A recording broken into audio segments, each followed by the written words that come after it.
नमस्कार साथियों, आपका बहुत बहुत स्वागत है आपके करंट हेवन के यूट्यूब चैनल पर। साथ ही यह डेली क्लास होता है सुबह 9 बजे, तो आप इस क्लास को डेली फॉलो कर सकते हैं। आगामी यूपी टेट सी टेट 2022 का और plus super TET plus DSSB KVS जहाँ भी यह बाल विकास से संबंधित प्रश्न आते हैं उसको आप देख सकते हैं। साथ ही हमने बहुत सारे सिद्धांत कवर कर लिए, लगभग 20 से 22 वीडियो 25 वीडियो हमने कवर कर लिए हैं। और इतना याद रखना, लगभग 50 वीडियो तक जाएंगे, पूरे के पूरे मस्त तरीके से बिजोड़ और बेहतरीन क्लास दे दिया जाएगा। भविष्य में कभी भी आपको और आपके आगामी आने वाली पीढ़ियों को कभी दिक्कत नहीं होगा। साथ ही सारे क्लास बिल्कुल फ्री, बिल्कुल मुफ्त दिए जाएंगे।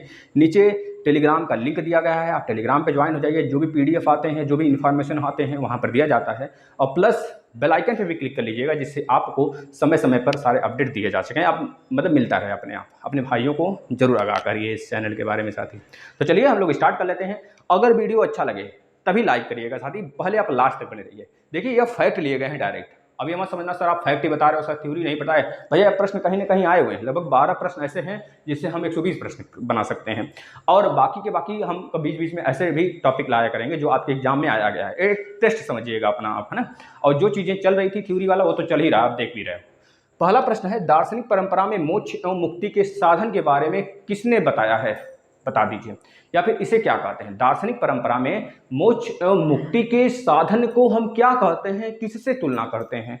भाई आपको पता है दार्शनिक जो परंपरा है उसमें कहा गया है कि जितने भी ऐसे हमारे जीव हैं, जीव प्राणी जगत है, जो बहुत ही जो शिक्षा से एक तरह से शिक्षा के परंपरा से जुड़ा हुआ है, उसी को मोक्ष एवं मुक्ति का साधन माना जाएगा। तो याद रखना, शिक्षा प्रणाली ऐसी प्रणाली है, शिक्षा परंपरा ऐसी परंपरा है जो कि दार्शनिक परंपरा में मोक्ष मुक्ति के साधन माने गए हैं। मतलब इसका जो राइट आंसर होगा साथी क्या होगा? शिक्षा। याद रखिएगा साथी, शिक्षा होगा।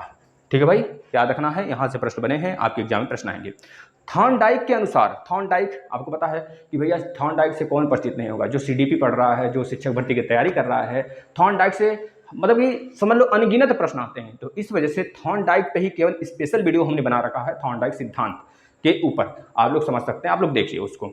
अब यह देखना है थॉर्नडाइक ने, यहाँ पूछा गया इस प्रश्न में कि थॉर्नडाइक कितने गौड़ नियम दिए हैं। थॉर्नडाइक कितने गौड़ नियम, पता है? संबंधवाद के सिद्धांत के जनक भी यही कहे जाते हैं।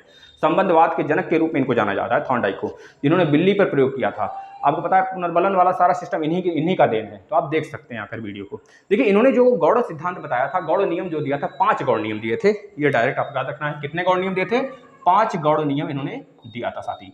यह प्रश्न कहीं ना कहीं पूछे गए हैं, वो भी एक बार नहीं साथी, बारंबार तरीके से पूछा गया है। तो आप इसे गहनता में बैठा लें और लिख भी लें ऐसे प्रश्नों को। तीसरा प्रश्न यहां पे पूछा गया है, अधिगम का व्यवहारवादी उपागम, अधिगम का व्यवहारवादी उपागम किसने बताया है? किस साइंटिस्ट ने, किस मनोवैज्ञानिक ने बताया है साथी? वही वैज्ञानिक जो रूस के हैं, वही वैज्ञानिक जो कुत्ते पर प्रयोग किए थे भैया, वही वैज्ञानिक जो कुत्ते के लिए लार और घंटी में संबंध बताया था। घंटी बजती थी, कुत्ता लार टपकाने लगता था। खाना दिया गया उसे, जैसे ही उसे खाना दिया गया, मतलब कि उसे हम जैसे ही उसे हम लोग एक तरह से उद्दीपक बोलते हैं, उद्दीपन दिया गया, वो लार टपकाने लगा। मतलब कि उद्दीपक घंटी बजा तो वो समझ जाता था कि हमारा उद्दीपक मतलब हमारा भोजन आ चुका है। अब हम वो लार टपकाना शुरू कर देता था। खाना पा गया तो ठीक है, लेकिन घंटी बजती थी, कभी कभी खाना ही नहीं रखा जाता था वहां पर, तो कुत्ता तब भी लार टपकाता था। मतलब उद्दीपक की उसकी जरूरत, उद्दीपक जो था वह एक तरह से उसका काम तो कर रहा था, मतलब उसको पता था कि हाँ घंटी बजेगी तो मुझे खाना मिलेगा। एक तरह से वह टाइम सेट कर चुका था।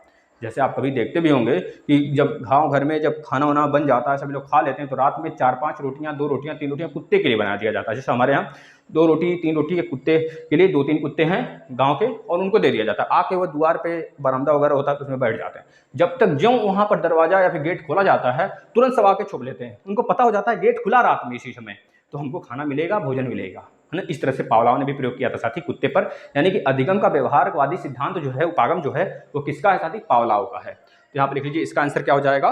पावलाव, पावलाव, पावलाव। ठीक है मेरे मित्र। अब बहुत ही बेहतरीन प्रश्न है साथी, इसको जहन में बैठाइएगा। बालक एक ऐसी पुस्तक है जिसका शिक्षण को अधोपांत अध्ययन करना चाहिए। अधोपांत का मतलब कौन बताएगा? अधोपांत का मतलब एक ऐसा प्रारूप। अधोपांत का मतलब साथी कौन बताएगा? बता दीजिए, अधोपांत का मतलब कौन बताने वाला है यहाँ पे भाई? हम भी देख लें। अधोपांत का मतलब पता है भाई? आज और बाद में अंतर। मतलब आज जो बच्चा है उसका कोरा दिमाग है, बालक है, शिशुअवस्था में है, उसका बिल्कुल कोरा दिमाग है। उसको उसके दिमाग में चाहे जो भी चीजें भर दो, उसके दिमाग में भरा जाएगा। उसे जो चीज़ सिखा लो वो सीख लेगा। उसे बिगाड़ना चाहते हो तो वही समय होता है उसको बिगाड़ सकते हो, वही समय होता है उसे बना सकते हो। मतलब उसके दिमाग की जो स्लेट होता है पूरा का पूरा कोरा होता है साथी, जिससे कि बच्चा को कहा जाता है सच में यह पुस्तक की तरह है, कोरे पुस्तक की तरह है। तो अदुपांत का मतलब यहाँ यह हुआ कि बालक पहले क्या था, बालक आज किस अवस्था में है, मतलब आज और बाद में कंपेयर किया जाता है, उसे कहा जाता है अधो मतलब आज, पांत मतलब बाद में। इस तरह से मतलब बालक एक ऐसी पुस्तक है जिसका शिक्षक को अदुपांत अध्ययन करना चाहिए। यह किसने कहा था साथी? रूसो मनोवैज्ञानिक ने कहा था। किसने कहा था? रूसो ने कहा था। इसका राइट आंसर क्या होगा? रूसो ने कहा था साथी, याद रखना, रूसो मनोवैज्ञानिक है। अगला प्रश्न, जुड़वा बच्चों पर वातावरण प्रभाव का अध्ययन किसने करा था? बता दो। जुड़वा बच्चों पर वातावरण प्रभाव का अध्ययन किसने किया था साथी? बस डायरेक्ट ये पूछा गया था, न्यूमैन और फ्रीमैन, दो साइंटिस्ट हैं। कभी कभी न्यूमैन भी रहता है, कभी कभी फ्रीमैन भी रहता है ऑप्शन में, या फिर दोनों आ जाते हैं तो बोथ राइट आंसर हो जाता है। यानी कि कौन कौन थे भाई? न्यूमैन और फ्रीमैन। याद कर लो, न्यू बनाना है फ्री, न्यू बनाना है न्यूमैन और फ्रीमैन। हम इसका ट्रिक बताते हैं आपको। देखिए भाई, जुड़वा बच्चों पर वातावरण प्रभाव का अध्ययन मतलब ट्विंस चाइल्ड जो होते हैं उस पर वातावरण प्रभाव के अध्ययन के बारे में बताया गया था किसके द्वारा? न्यूमैन और फ्रीमैन। जुड़वा बच्चे होंगे तो नई नई बात होगी भाई, गांव में एक जुड़वा बच्चा हो गया, इनके घर जुड़वा बच्चा है, नई नई बात हो जाती है। और फ्री का बच्चा एक मिल जाता है, एक पर एक फ्री। अब कौन सी क्रिया के कारण फ्री मिलता है इसको आप खुद जानो, लेकिन न्यू नई नई बात होती है एक गाँव में। और पता होगा हर एक गांव में, हर एक दो गांव जोड़ लो तो हर एक जगह हर दो गांव के बाद एक जुड़वा बच्चा निकली जाता है ना। तो न्यू मैन मतलब नई नई बात हो जाती है, सभी हल्ला उड़ा देते हैं, न्यू न्यू न्यू न्यू बात है जुड़वा बच्चा। और फ्री मतलब फ्री का एक मिल जाता है, एक पर एक फ्री दे देते हैं प्रभु, है ना। हमारा दोस्त है एक यादव है, उसको अभी हाल ही में 2 बेटे हुए हैं। और कभी यह देखने को ही मिलता है जैसे कि जिसकी बेटियां हैं तो दोनों ही बेटियां होंगी, जुड़ा बच्चे ट्विंस है तो अगर बेटे हैं तो दोनों ही बेटे होंगे। कभी अगर ऐसा देखे हो एक बेटी एक बेटा तो जरूर बताना, है ना।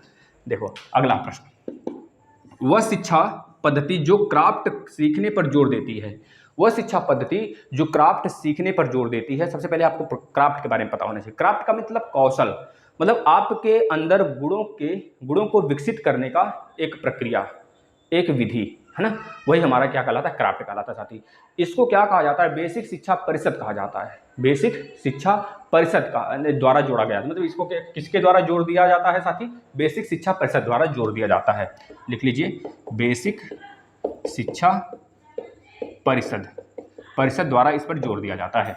अगला चलते हैं, मॉन्टेसरी, किंडरगार्टन, प्रोजेक्ट प्रणाली, खेल विधि और खोज विधि, ये किसकी विधियां हैं? इसके जनक कौन कौन हैं? आपको यह पूछा जाता है, डायरेक्ट आपसे पूछा जाएगा इसके जनक कौन है। मॉन्टेसरी के जनक कौन है भैया? मॉन्टेसरी ही हैं, याद रखना। मॉन्टेसरी के जनक कौन है? मॉन्टेसरी विधि की जनक कौन है? मॉन्टेसरी ही हैं। किंडरगार्टन के जनक कौन है साथी? किंडरगार्टन, याद रखना। किंडरगार्टन के जनक है फ्रॉबेल। क्या नाम है भैया? फ्रॉबेल। बहुत सुने होंगे आप कि किंडरगार्टन जो है उसके जनक कौन है? किंडरगार्टन के जनक कौन है साथी? फ्रॉबेल। क्या नाम है? फ्रॉबेल, याद रखना। इसके बाद आ जाता है प्रोजेक्ट प्रणाली। प्रोजेक्ट प्रणाली के जनक कौन है? तो प्रोजेक्ट प्रणाली के जनक है साथी किलपैट्री। क्या नाम है? किलपैट्री। किलपैट्री लिख देते हैं, यहीं पर लिख देते हैं हम, किलपैट्री साथी। खेल विधि के जनक कौन है साथी? इसमें बहुत सारे अभ्यर्थियों को कंफ्यूजन रहता होगा बहुत सारे साइंटिस्ट को नाम लेकर, लेकिन जो प्रश्न का आंसर सही था वो हम आपको बता रहे हैं कि भैया जो इसमें थॉर्नडाइक के बारे में भी आ जाता है कभी कभी, लेकिन खेल विधि के जो जनक है साथी याद रखना आपको, कोडविल कुक नाम है उनका। क्या नाम है? कोडविल कुक। खोज विधि के जनक कौन है भाई? खोज विधि के जनक कौन बताएगा? आर्मस्ट्रांग। क्या नाम है? आर्मस्ट्रांग कह लो। जिनके आर्म मजबूत होंगे वही चंद्रमा पर सबसे पहले गए थे भैया। आर्मस्ट्रांग 1969, याद रखो 1969 में सबसे पहले अपोलो 11 से जाने वाले भैया अंतरिक्ष यात्री का नाम बता दीजिए, चंद्रमा में जो गए थे उनका नाम है आर्मस्ट्रांग। यानी कि क्या नाम हो जाएगा भैया? आर्मस्ट्रांग। खोज विधि आर्मस्ट्रांग। और भारत के कौन थे? राकेश शर्मा, याद है 1971। उस समय शासन किसका था साथी? हमारे इंदिरा गांधी जी का। उनसे पूछा गया था भाई बताओ कि भैया हमारा राकेश शर्मा जी से पूछा गया था कि भाई बताओ कि हमारा भारत कैसा दिखता है चंद्रमा से। उन्होंने बोला था सारे जहां से अच्छा, है ना। पता है कि नहीं भाई? अनुसंधान, परीक्षण एवं सीखने में प्रयुक्त विधि किसने दिया है साथी? बता देना है। यह विधि किसने दिया है? अनुसंधान, परीक्षण एवं सीखने में प्रयुक्त विधि को क्या कहते हैं, यह बता दो पहले क्या कहते हैं साथी। अनुसंधान का मतलब समझ रहे हो, अनुसंधान का मतलब कि खोज करता, परीक्षण का मतलब कि उस पर जांच पड़ताल करना, सीखना मतलब कि आप सीख रहे हो उस पर। यह किसने दिया था साथी, मतलब इसे क्या कहा जाता है, इस विधि को क्या कहा जाता है, कौन सी विधि कहा जाता है, प्रश्नावली विधि कहा जाता है। भाई आप खुद देखो, अनुसंधान मतलब आप कुछ खोज रहे हो, आप खोजोगे तो आप क्वेश्चन मार्क लगाओगे भैया हाँ खोज रहे हैं, परीक्षण करोगे तब भी क्वेश्चन मार्क लगाओगे हाँ कुछ खोज रहे हैं, सीखोगे तो कहोगे हाँ हमने बता दो यह क्या होता है या कैसे होता है या किस प्रकार होता है, तो इसमें भी सीख रहे हो आप, तो मतलब इसमें भी क्वेश्चन मार्क लगाओगे। यानी इस पूरे विधि को हम क्या कहते हैं, अनुसंधान परीक्षण एवं सीखने में प्रयुक्त विधि को हम कहते हैं प्रश्नावली विधि, प्रश्नावली विधि कहते हैं ना। सीखने की सबसे तीव्र अवस्था क्या होता है, हमने बताया था भैया आपको, शैशवावस्था होता है। शैशवावस्था में बच्चों के दिमाग में जो घर कर गया वो घर कर जाता, शैशवावस्था आप खुद देख सकते हो 0 से 2 वर्ष तक साथी। इसके बाद पूछा गया टेट, TAT सिद्धांत किसने दिया है साथी, TAT सिद्धांत मर्रे ने दिया, किसने दिया, मर्रे साथी। हमने पढ़ाया था SR सिद्धांत, जिसको इसको याद होगा, SR का मतलब होता है स्टिमुलेटेड रिस्पॉन्स, और RS थ्योरी भी पढ़ाया था। तो हम बताते हैं SR थ्योरी किसने दिया है, आप बताओगे RS थ्योरी किसने दिया है। आ जाइए प्लेलिस्ट में, सारे क्लास मिलेंगे, प्लेलिस्ट इसी डिस्क्रिप्शन में भी दिया गया है या फिर आपको प्लेलिस्ट में आकर सबसे ऊपर ही मिल जाएगा। तो SR थ्योरी हमारे किसने दिए थे भाई, थॉर्नडाइक, बिल्ली पर जिसने प्रयोग किया था भाई, याद है कि नहीं भाई, उन्होंने दिया था। अगर आपसे पूछा जाए SOR थ्योरी किसने दिया है, SOR वुडवर्थ, लिख लीजिए SOR थ्योरी किसने दिया है, वुडवर्थ ने दिया है, वुडवर्थ। साथ ही ये सारे के सारे प्रश्न फैक्चुअल हैं, फिर पूछे जाते हैं आपके एग्जाम में। फ्रॉइड के अनुसार व्यक्तित्व के प्रकार कितने होते हैं, फ्रॉइड के अनुसार व्यक्तित्व के 3 प्रकार होते हैं, लिख लीजिए कितने प्रकार होते हैं, 3 प्रकार होते हैं। अब एक प्रश्न हम आपसे पूछते हैं, आप बताएंगे,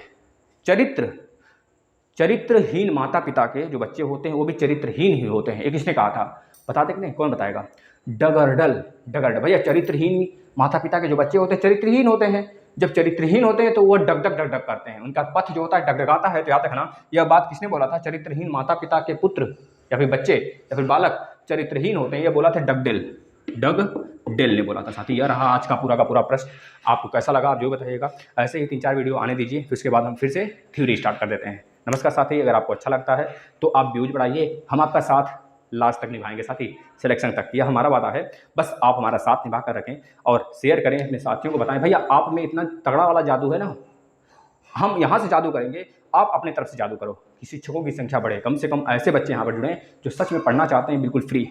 नमस्कार।